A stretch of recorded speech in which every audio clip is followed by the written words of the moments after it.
Welcome, everybody, to Reavercast, a podcast by two Age of Sigmar players excited to have an Age of Sigmar podcast.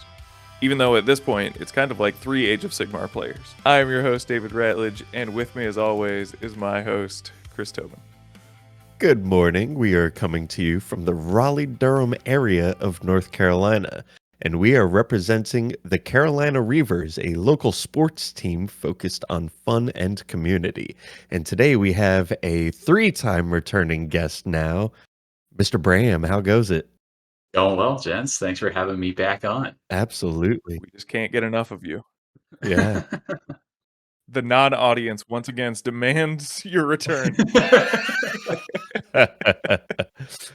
But yeah, today's episode, we've got a little return to a past episode. We are going to be going back and revisiting Bram's, what do you want to say? How do you want to call it? Overlook on the New Cities book?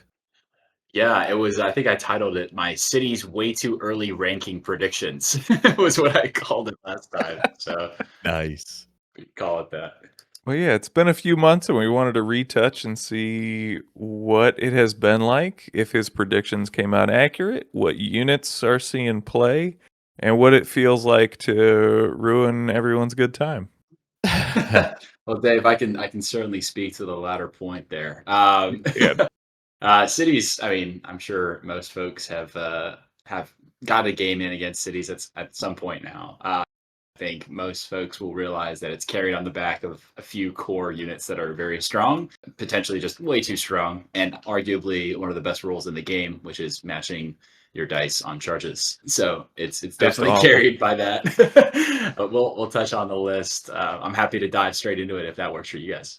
Absolutely. Absolutely. All right, perfect.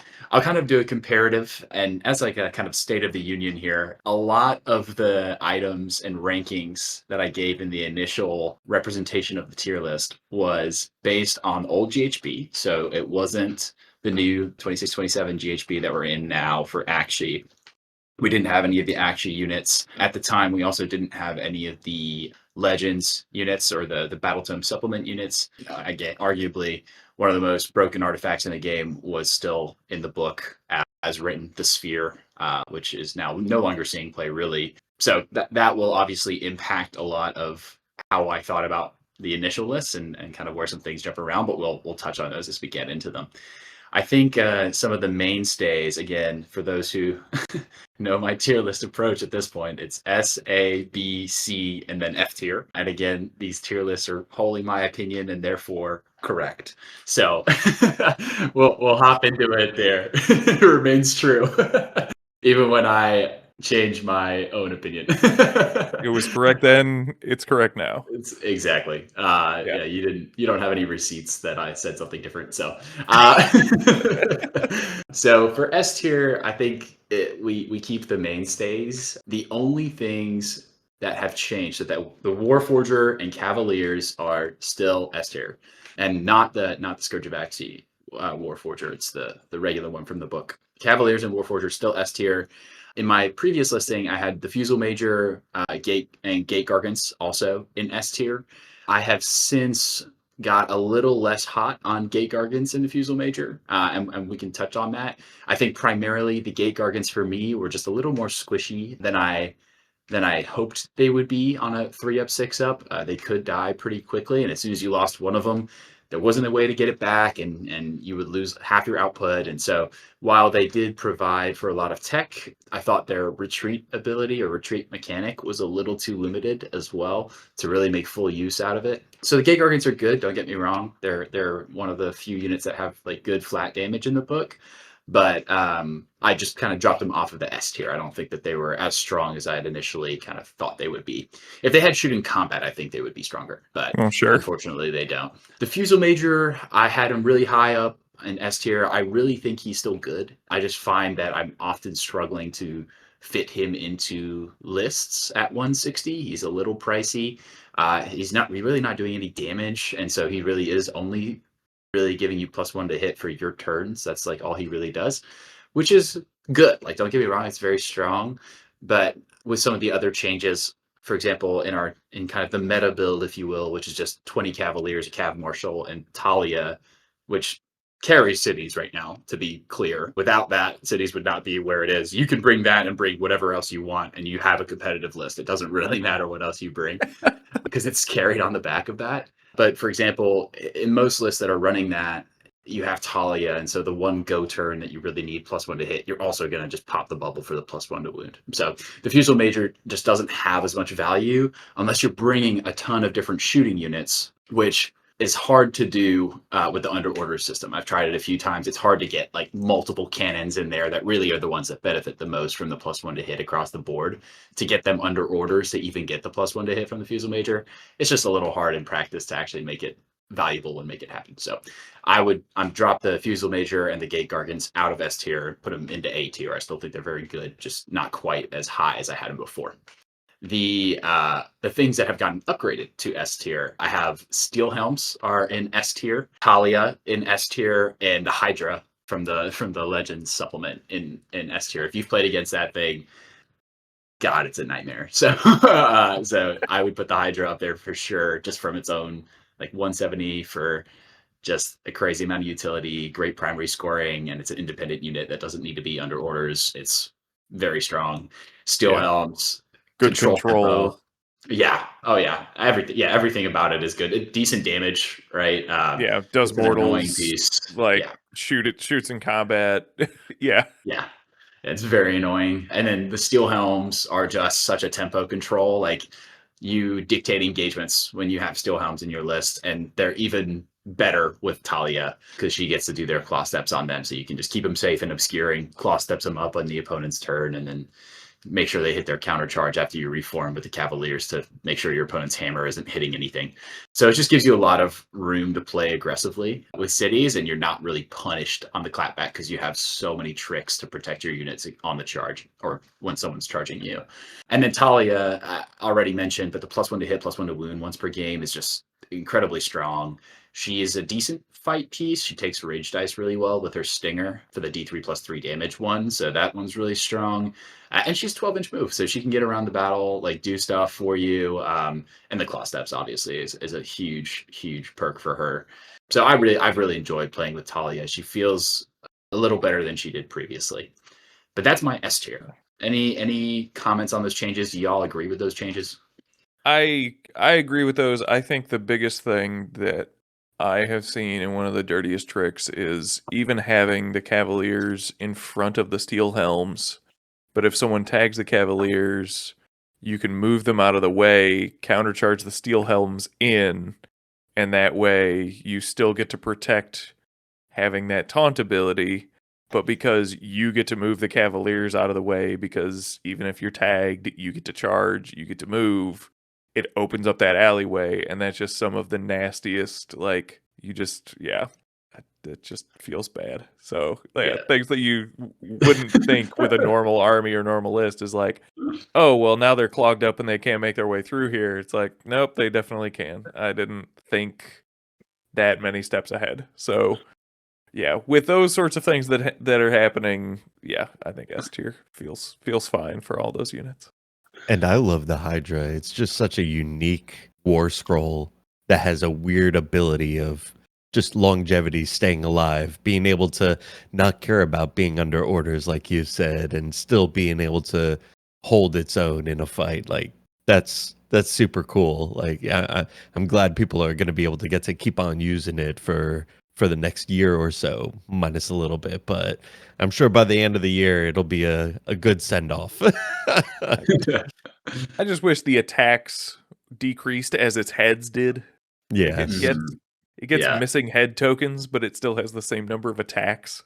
Right. Yeah, everything about it's the same as it just gets killed. It's like, all right, strange. I see what you're going for, GW, but maybe or just limit it to like once per turn, right? Where it's like if you kill it twice in a turn, like it should be dead versus like one time, then it's fine. I don't know, like so you don't have to kill it 4 times, and your opponent gets lucky and rolls a 5 each time, and you're like, all right, I've killed this thing so many times.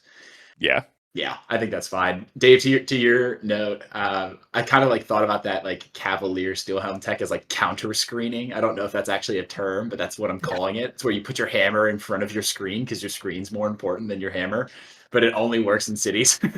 So, Yep. so it's like, yeah. Yeah. To be fair, it works in cities. It also works in Skaven with Yeah. Vizic and his taunt. I do the same thing there, but You would do that. yeah, I would do that because I'm the worst. But yeah, so I think that's a fun little tech piece. But that's the S tier. I still feel like, as a whole, the city's book is just, you are spoiled for options. Obviously, from a damage perspective and an efficiency perspective, the Cavaliers are like the key clear choice. So Yeah. you don't really take anything other than 20 of them. If you do, you're probably just hurting yourself in terms of your list building. Yeah. Which is likely they're going to need a nerf. And whether it's a CP and points increase, or only in your opponent's turn, or only in your turn, sorry. Or I for don't know some how they're reason going you to can't change put it. mortals on them. Like, Yeah, yeah. I think it requires a change. I wouldn't hate it if it was like a CP to do it, and like they went up to like 180. Like, I think that would be fine. You probably just bring one unit at that point instead of two, and I think that that's better. But enough about the Cavaliers. We said they were cooked in the first book. In the first book review, they are still cooked still right. today. So, and we were super right about that.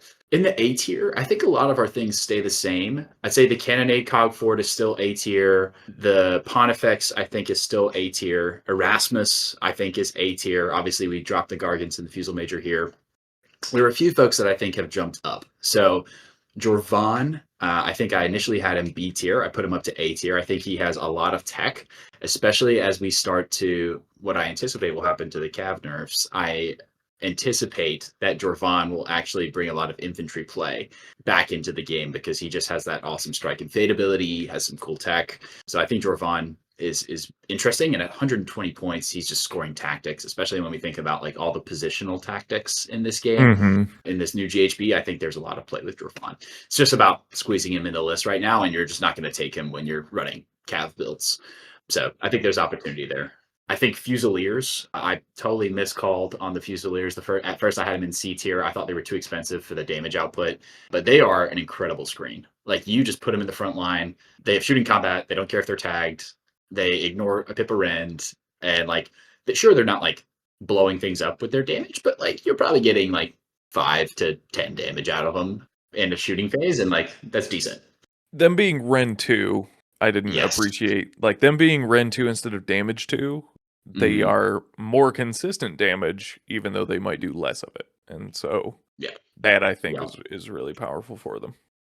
Yeah, and I've really enjoyed having just like reinforced block and Fusiliers. Like, yeah, it's 240. It's still expensive, but like, I think it's good.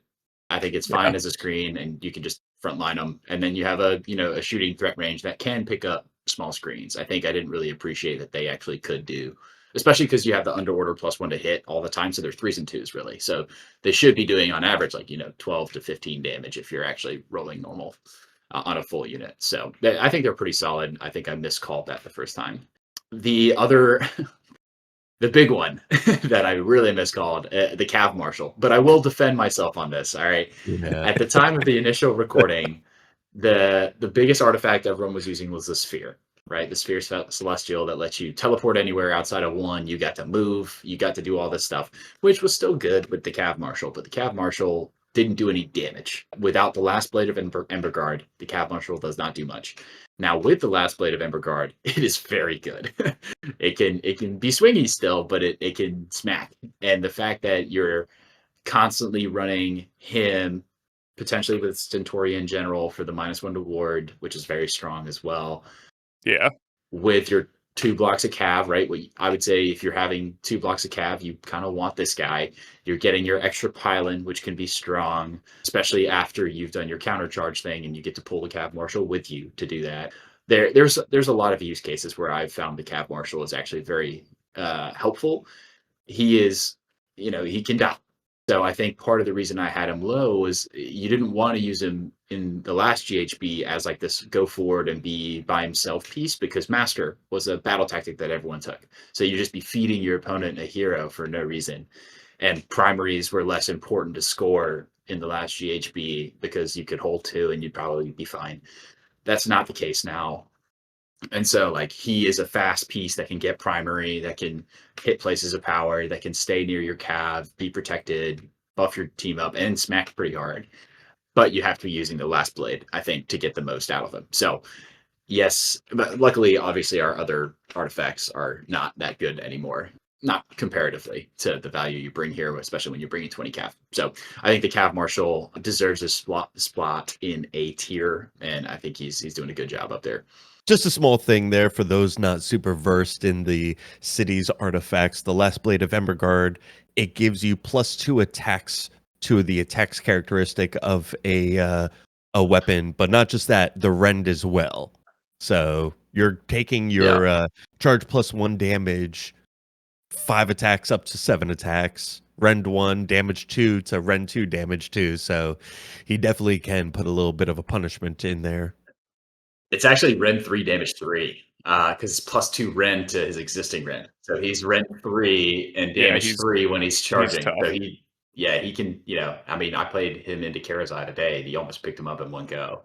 There you go. Rend 3 if you end up hitting That's a good roll. Yeah. Well, yeah, normally he does either like 3 damage or 18. There's not really a lot like in between with him. Maybe 6 here and there. Yeah, I was gonna say routinely I think solid. I have to fight against 6 damage coming. 6 damage is what you get from Yeah, but him reducing he's ward pretty- by 1 is always going on. So that makes that much worse. Yeah, it's really, really strong. But again, less value as soon as you're not bringing a lot of cav, because if the cav countercharge ability works differently, where you can't pick the cav marshal or anything like that, I think his value goes down again. Real quick, what's the thought process between putting him at A versus S, considering he's pretty much in the cookie cutter build of everyone's bringing 1 cav marshal as well as, 20 cav? Yeah, because I think he is a byproduct of the Cavaliers being S tier, not that he himself is S tier. Because the Cavaliers are so good and you're taking 20 of them, like it makes sense to bring the piece that buffs them and makes them more effective and does the charge mortals. Like really the reason I bring him is because he's a piece that can keep up with the Cavaliers and provide that ward and buffs them on their charge things and, et cetera, et cetera, et cetera. Like if the cav aren't good, the cav marshal's not good. That's how I view it. And so it's like the Cavaliers are clearly as a individual war scroll very impressive. Cav marshal as an individual war scroll less so, as soon as you're not getting the always charging and all of that. So that's why I put him in A tier. Obviously very strong, but I wouldn't say he's on par with the Cavaliers. That absolutely makes sense. Thank you for explaining that. Yeah, that's right. Yeah, absolutely. So I have a few other things in A tier. The Cannonade Cogfort I had in A tier before. I still have it in A tier now. The thing with the Cannonade Cogfort, it's feast or famine. Like you'll have 530 points of something that either blows a unit up or does 0 damage, and like that can be tough. But what I've found has made the Cannonade Cogfort more effective, and I've played a lot of games with it, like 10 to 15 games with the Cannonade Cogfort. The way that I found it more effective is just like play it aggressively. Get it within 12. Hit those hit those overheat tokens. Always have the reroll. So you're always covering firing. Because if you spike on 5s, right, you just need to hit the 5s. If you hit the 5s with the reroll and get 2 or 3 through, like suddenly that counter charge or that charge from your opponent's unit is like they're in pain.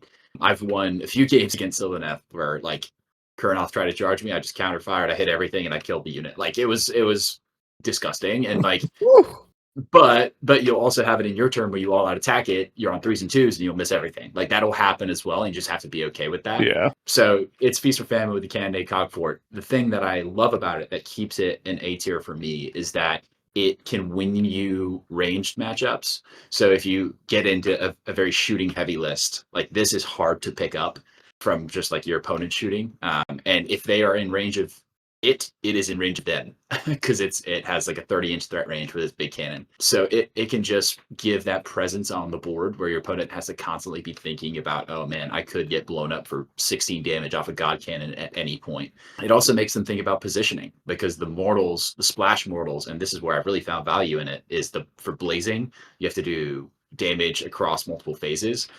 That can be a little hard with cities. I think the Cav Marshal helps a lot with that for the charge damage mortals. But again, then you're relying on bad D3s. The Cannonade Cogfort actually really helps in that regard because you can target units and then do the 3-up, and then it does guaranteed D3 mortals to everything within 3 of that unit after the shoot ability is resolved. So it just gets you some extra splash shooting damage that can help you then get into fights. You can split, be a little more greedy. You may or may not kill everything, but you'll hurt it enough that it can't hurt you back, and then you can power through or use your rage dice at the end of the turn to do the end of turn damage that you're looking for if you miss the Cav Marshal's charge mortals. So it just opens up that tactic a little more, where if you don't, you are kind of relying on like the Cav Marshal hitting the mortals, or like not killing your opponent's unit, which you never want to necessarily be relying on that for your tactics, because you could always spike and accidentally kill them, which is, again, not a bad, woe is me, I killed my opponent's unit, but like, you need to score your tactics too. So the Candidate Cogfort, I'm pretty up on it. I still think it's a little too expensive for what it is, but I think overall it's a very solid pick, and I put it in A tier. Any questions on that? Any disagreements there? No, that excites me. I'm pretty stoked on that. Yeah. That all seems to track, and I think there's been equal turns where the Cogfort's put out 18 damage and somewhere it's put out 2. It's like, okay. Yeah, feels bad when you get those turns where it does nothing, but you have to understand you're bringing the big cool model, like that's going to happen. Yeah. The Pontifexes, so both the regular Pontifex for the Strike Last ability or the Strike First ability, I can't remember, I haven't used it in a while now, and the Scourge of Akshi Pontifex, I think both have play. The Scourge of Akshi Pontifex gives you the 5-up ward, charge +1 damage for I think until the start of your next turn on the prayer. It's on a 5. This is a good prayer, but I don't think it actually works in the current city's meta lists. I think folks will try the Scourge of Akshi Pontifex once Cav get nerfed, and we have to find different ways to deal damage and be a little more, finicky with how we provide our damage dealers. Cav already have the +1 damage, so it's really all you're doing is giving them the 5-up ward. But the way that the city's book seems to work is that when you go in that go turn, if you will, you're fighting with your 3 units, right? You have your Cav Marshal and your 2 Cavaliers that all do the fight with me. You should never be getting hit, really, if you did your turn right. You should be blowing up whatever you're hitting, and then like they should have lost half their army and you should be fine. So like you giving yourself a 5-up ward is like not relevant, I feel like, a lot of the time, at least in these current builds. Now, if we have to shift to like an infantry meta where Gallants, hopefully they become playable, like where Gallants have to do something, right? Then potentially you can do the charge +1 damage, and then you're on a 3-up, 5-up, makes them a little more survivable, like makes them a little more offensive, which I think is their biggest downside right now. But I just don't think it's a bad war scroll. I think it's good. I just think right now the city's lists aren't really efficient or necessarily in alignment with that playstyle, where you don't really need that charge +1 damage right now. But I mean, that's pretty much A tier. I think we covered everything else in there. Gate Gargants are still good. Fusel Mage is still good. Erasmus is still good. Yeah, sounds good. Love it. Sweet. B tier. So I did drop the Conqueror Cogfort down to B tier from A tier.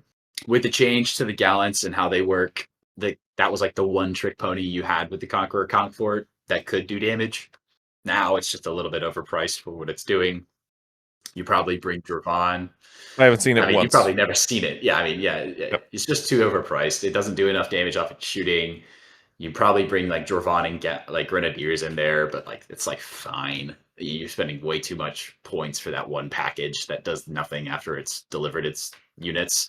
So kind of out on the Conqueror Cogfort for now. If they ever reinforce Grenadiers, which I know I talk about all the time, but if they ever do that, sure, I think the Conqueror Cogfort is going to be great. But yeah, right now, B tier, it's fine. Forge Priest, still think is B tier. 5-up ward is super conditional. It's hard to get it going. Hard on these battle plans to actually hit the conditions correctly. And then the 6-inch bubble around it is like fine.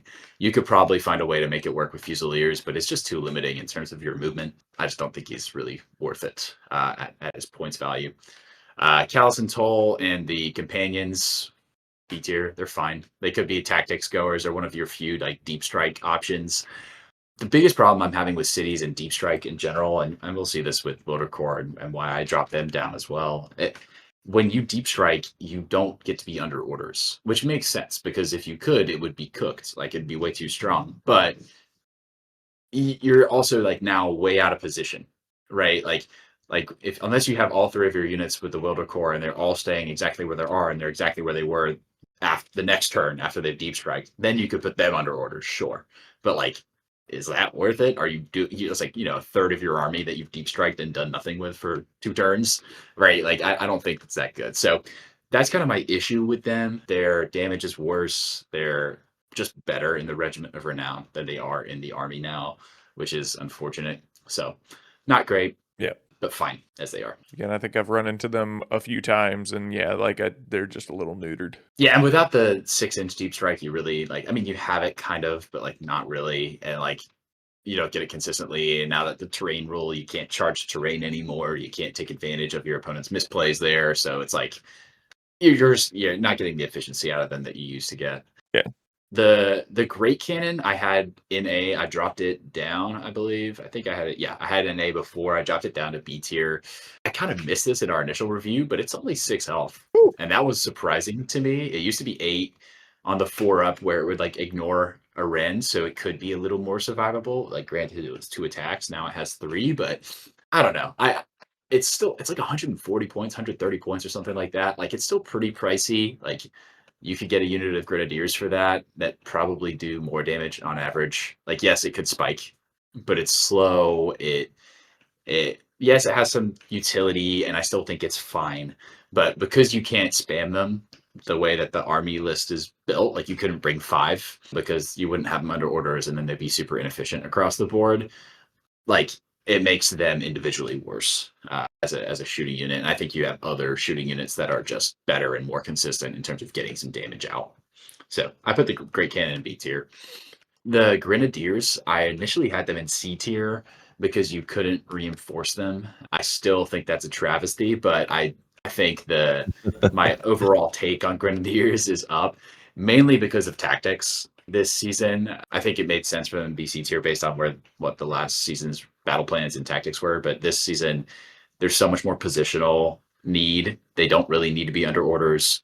They fit well into they're a one-man blazing if you need them to be, right? Like they can shoot, they can fight, and they can do end of turn damage every turn. So it's like potentially, right? Right. Still gotta roll that dirty D3, but they're decent as like an individual independent unit that doesn't need to be under orders to be effective. So I like them for that. I've been trying a list that has 2 units of them, and I think it's kind of fun just to have them like to the sides doing their own thing. So, and flat damage 2 is nothing to sniff at, right? So I think that's pretty nice too. So a little up. I'm more up on the Grenadiers. Obviously, 1 health on a 4-up save for 10 health on the unit is but Yeah. Not great. Yeah, it's not great. But if you know that they're a glass cannon, and you have so many other things in the army that your opponent wants to be dealing with that aren't these little dudes off on the side of the board, so I think they're fine. The No Mage, I have at B tier. I think I had it at B tier before. This is an interesting one because the No Commands ability is really strong. I think the problem I have with the No Mage is that it's limited to 12 unless you have the Arcane roll, which is like a 2-up if you're taking the battle formation for it, but otherwise it's a 3-up for 18 inches. It's really strong. Like No Commands is really strong. No redeploys, no power throughs, like all of that. That's really good. I just I don't know. At this point in the game, I'm having a hard time fitting it in my list. I think if I can drop a cav unit eventually, as I probably will need to, like drop a cav unit and drop the cav marshal, suddenly I'm going to start having a lot more points to play with. And I think I definitely want to try the Nel Mage at that point because I think No Commands could be strong. I did have Galen and Doralia initially in A tier in my first rankings. I've dropped them down to B tier. I tried them in a few games. It just felt a little too gimmicky. Like, sure, into some matchups, it could be good, but even in matchups where I was like, oh, I'm going into like Soul White, where there's a lot of wizards, Right. where I can be double damage or whatever. Like, it felt gimmicky, and they're expensive for what they were bringing. So they were fine. I just felt like I had better ways to use the points. So B tier, they're okay.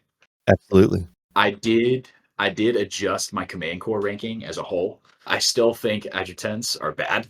Don't get me wrong. They are still F tier. If I split it out, I still think adjutants are horrible. But command core as a whole are up their stonks are up in my book because and that's purely just battle tactics, like seasonal rules. The fact that they're 3 little units or 3 units in one just makes like siege, for example, or burning or anything where you need a unit in a space doing something, or like 2 units in a space doing something. Like now you have a 200-point package that's like a bunch of little idiots that are going to go do stuff. Really, what I've been doing is like Whisper Blade and the adjutants, they go like sit on a corner and then they just run up to score siege. And then I don't care what they do. Like they scored siege for me. Like that's all I cared. And then I use the auxiliaries for like, oh, no heal. Like great into anti-Hydra tech, right? Like you roll a 3 up, that Hydra's not healing, you kill it 1 time, it's dead. Same into like Soul Blight or anything that has recursion, like Skaven, right? You're not returning those models to the unit, or Sylvaneth even, like they can't heal. At the end of the turn, the 3 up, it's end of every turn. You got to roll 3 ups, which is so index of us, not new book. I hate that. but you know, you got to roll 3 ups, but you can return Cav, which is like one of the only ways you really have recursion in cities. And that has actually felt pretty good in some games where I have like 2 Cav left, roll a couple 3 ups, rally a few times, and suddenly I'm back to like 5 or 6. And like, okay, like now we have a unit that can actually do something again. So I'm not upset about the auxiliaries. They are paper, so they have to hide in obscuring. If you get them out of there, they will die. But yeah, I'm a little more up on the command core as a whole this season. Still can't spam it. Still can't have like, you know, 4 units of command core like back in the good old days. But you can Still don't do damage. Still don't do damage. No, Yeah. that still hasn't changed. But for positional purposes, they're good. Yeah. Yeah. The only other thing that's dropped from A tier is the Marshal on foot. I think this is kind of just an artifact of the fact that his fight with me, fight twice thing is once per battle. It's limited to him being in combat and fighting as a reaction. It's a CP. Like, yes, it's strong. Don't get me wrong. Like, it's a very strong ability, but it is hard to make that actually work in actuality where the Marshal is actually safe, right? Like if the Marshal has to fight, he's only 5 wounds and he doesn't have the ward anymore from the command core. So like he can die pretty quick. So getting him in combat, unless you're on the charge, is like, yeah, you know, you don't really want to be doing that. Yeah. In general. So I'm a little less up on the Marshal. He just seems like an easy, like if someone's running Burning for Vengeance or something, he seems like an easy Burning pick because he's like a fighting hero, but he's not survivable. Right. And you need to fight to get the most out of him. So yeah, B tier, I think he's fine. Any questions on B tier? I think that's most everything there. That all I think tracked with my experience of them and my experience playing against them. Now that all makes sense. Yeah, Dave has ample experience playing in the cities all summer. Dave Too played much. in the cities. Oh yeah. Too much. But yeah, no, I think that like getting the Cav back from the command core recursion kind of thing felt good, and like you said, like them being multiple units in order to score siege for you and then kind of just go do whatever they're going to do. Yeah, like they still I don't think that we're going to have to stare down the barrel of a spam list of them. Like, I don't think that we're in danger of that unless points get absolutely crazy. But for them to do like little tactics and little crud like that, yeah, I think that's about where little tricks. And they actually have the once per turn army limitation on a lot of their good stuff. So you wouldn't ever bring more than 1, probably. Maybe 2 at most. But yeah, that's B tier. Again, I think most of cities is good. So most of the book sits in SA or B tier. B tier, I have the Pyrocaster. I think he is an interesting pick. Potentially could be B tier, just from the fact that he can get you blazing in a more reliable way. I say reliable, quote unquote, because you still have a 12-inch range. You got to hit the spell off twice. It's got to be the same visible enemy unit, unless you roll a 3 up to get it to 18 inches, and then you have a better chance, but you still have to get a spell off, which I sometimes have games where I don't get a single spell off. So it's like reliable, quote unquote. But if you do all that, you jump through all the hoops, you might be able to allocate 3 damage to someone in the hero phase. So that's what you get out of it. I think it's fine. Potentially you could see some lists in there. I wouldn't build around it, but it could be a useful way to get blazing. I think there's just better ways in the book to do it that also bring different utility and tech. So yeah, maybe there's play there. Not for me. Gallants I have in C tier. I think they completely misdesigned this unit. I know when we first when we first did I had one game under my belt when we first did the rankings, and I said, I reserve the right to judge the Gallants differently. I had them in A tier because I felt like on paper they looked like they do good stuff.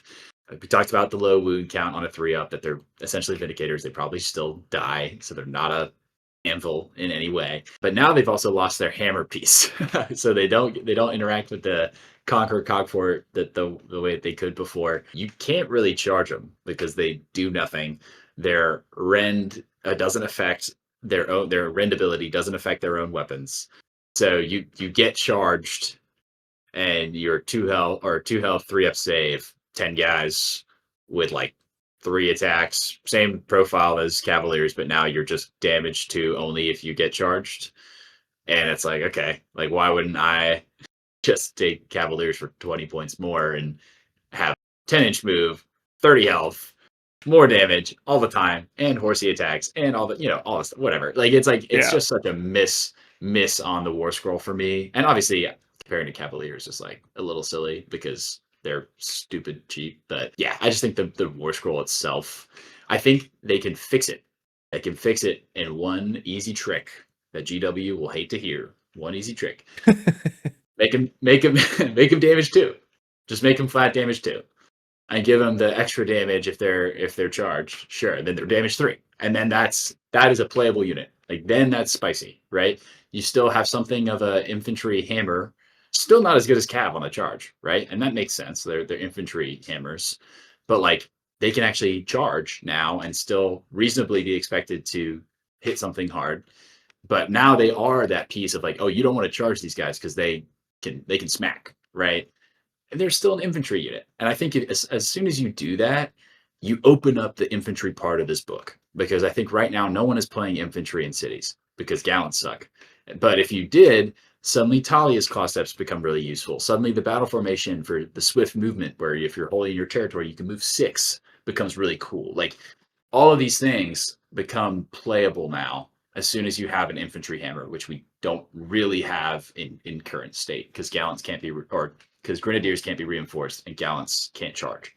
So as soon as you fix that, I think you have a really interesting piece in the book. And then I'd probably pop these guys up to S or A tier. But right now, it's just hard to play them. Hard to actually make them useful. Sure. Right on. Whisper Blade is part of the Command Core. We talked about that. I kind of keep that in C tier. Wotal Core as well. I know we talked a little bit about that earlier. I have them in C tier. Like their Deep Strike thing is cute. You can bring Cavaliers, which is cute, but they're not under orders, which would be cooked. So I understand that. But like, yeah, you're like bringing in 3 units off the board edge. Sure, that has a little more range in off the board edge, but it's like then you're fishing for 9-inch charges for something not under orders. So they're not getting the bonuses in your book. Yeah, I don't know. It just feels weird. The Wotal Core themselves don't actually do any damage. So it's like, why would you even have them? They're 120 points, so they're not cheap. I mean, fine cheap, but like relatively to the other stuff you can get, not cheap. Yeah. So yeah, I just wouldn't I just bring Fusiliers instead. Same points. So Wotal Core, kind of a C tier unit in my book. That's C tier. Any notes there? No. Yeah, I mean it's I think it speaks to the tiers is that a lot of the things that as soon as you get out of A, I just have never seen. Yeah. Yeah. And that's basically where it is. Things in S tier, I've seen all of those. Things in A tier, I've seen all those, maybe not as often, but I've still seen them. B tier, some of those things I have never seen people use. Just they're nowhere. Yeah. And I think that's all you need. Yeah, I totally agree. And then F tier, the harsh judgment of F tier. The Edgetowns from the Command Core, I still think are F tier. Like, I think these guys are nothing burgers in terms of damage, nothing burgers in terms of a unit. Like, their ability is like whatever. Like, on a 3-up, you get extra control. Cool. If they're in combat, you get it for free. Sweet. They will die as soon as they're in combat. So, like, good luck surviving. Like, whatever. So they're kind of a nothing burger to me. But, like, again, great for the Command Core as a whole, great for just scoring tactics. So they fall into that, so they get some bonuses there. The Donner's Triumph. Initially, I had that in B tier. That's the faction terrain. Yeah. I have stopped deploying this thing. Like, it is like, I don't even deploy it anymore. It is such a headache. I thought it would be really good, but it just gets in the way of your stuff. The base is huge. the base is huge and you just block yourself Yeah. all the time. Like, because you can't, I didn't realize this when we did our first tier list. If you run, you cannot bring that thing with you. It has to be a normal move. Yeah. So it's like, if I'm running, it doesn't count. I can't bring it with me. So it's like, and the things that are hucking it are like the steel helms probably. So it's like, okay, like this thing just sits in the back. I've used it like to screen out gnaw holes. That's what I've used that. So like put it in a corner where they want to put a gnaw hole and say, all right, now you can't physically fit that gnaw hole here. And that's all I've used it for. So kind of a mid-tier ability, but Poor thing. yeah, poor Donners. Yeah. Hey, whatever. And then probably the worst design war scroll is the Scourge of Actually Warforger Oof.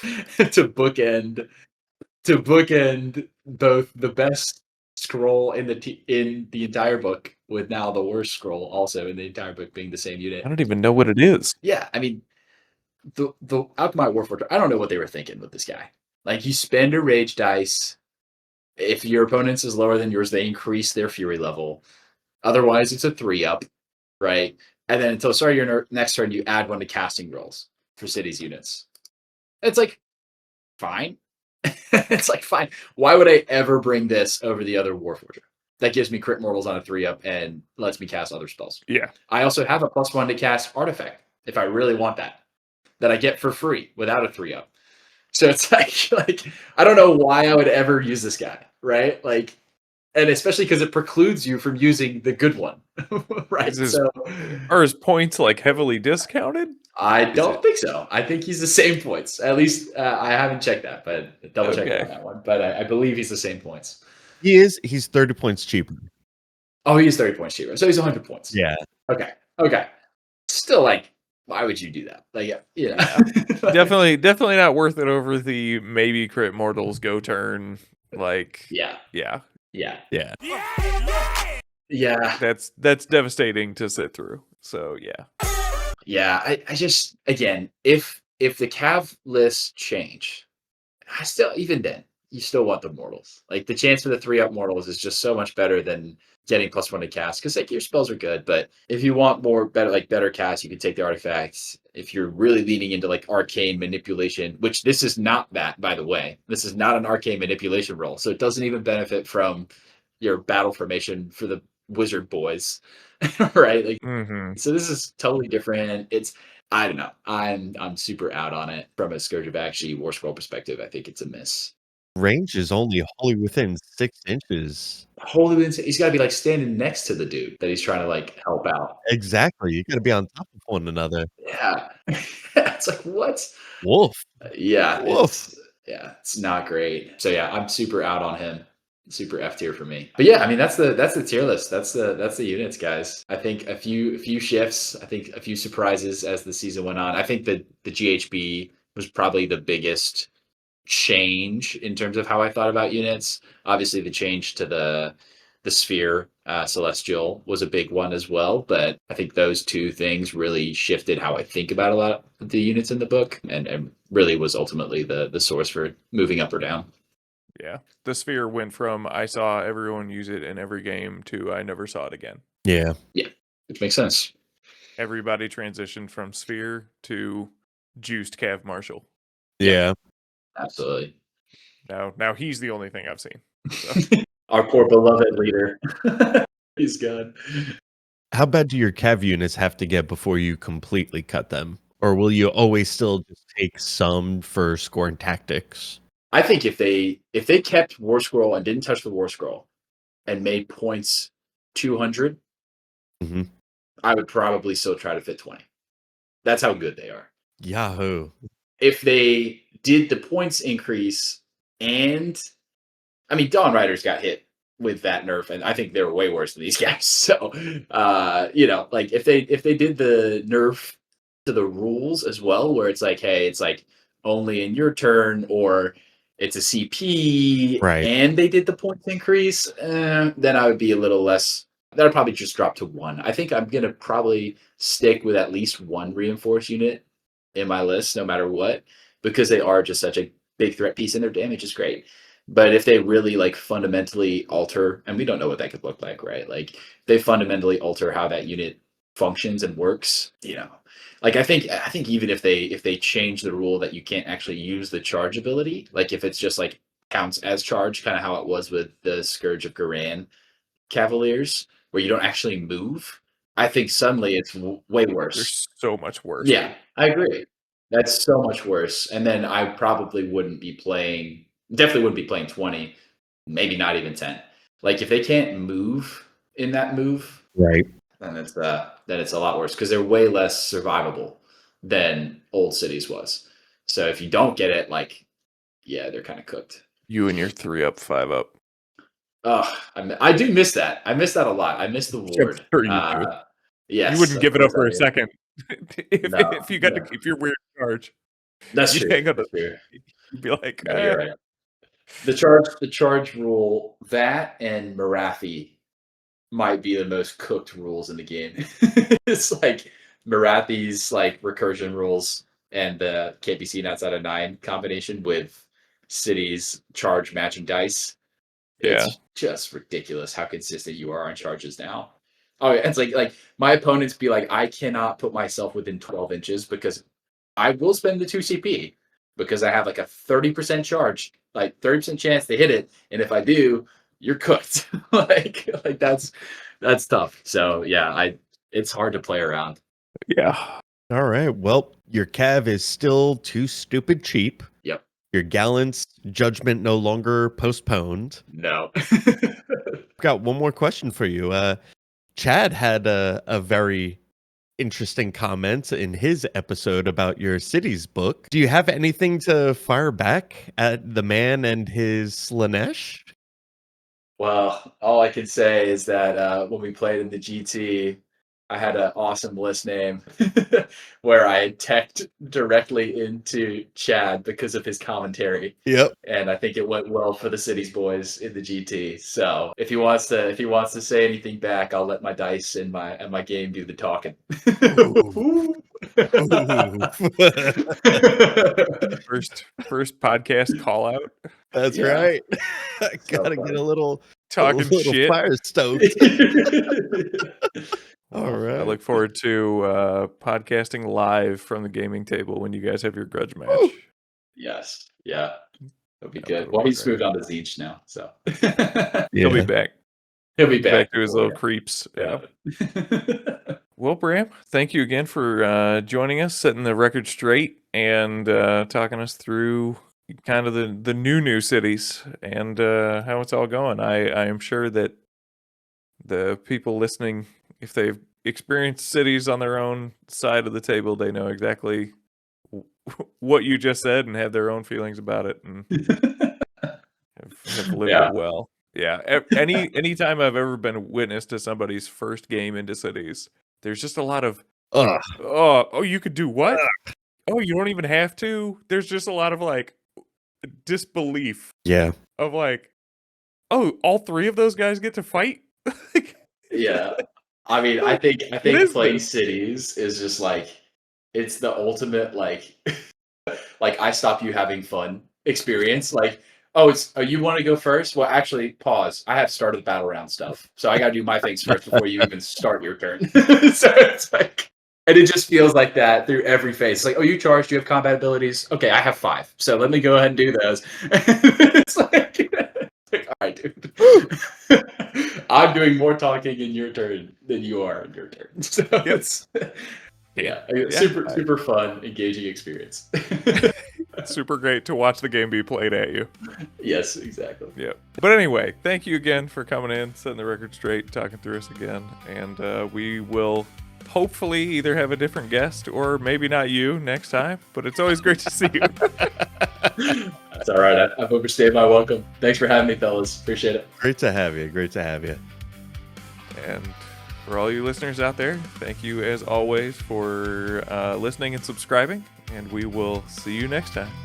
Bye, everybody. Bye-bye.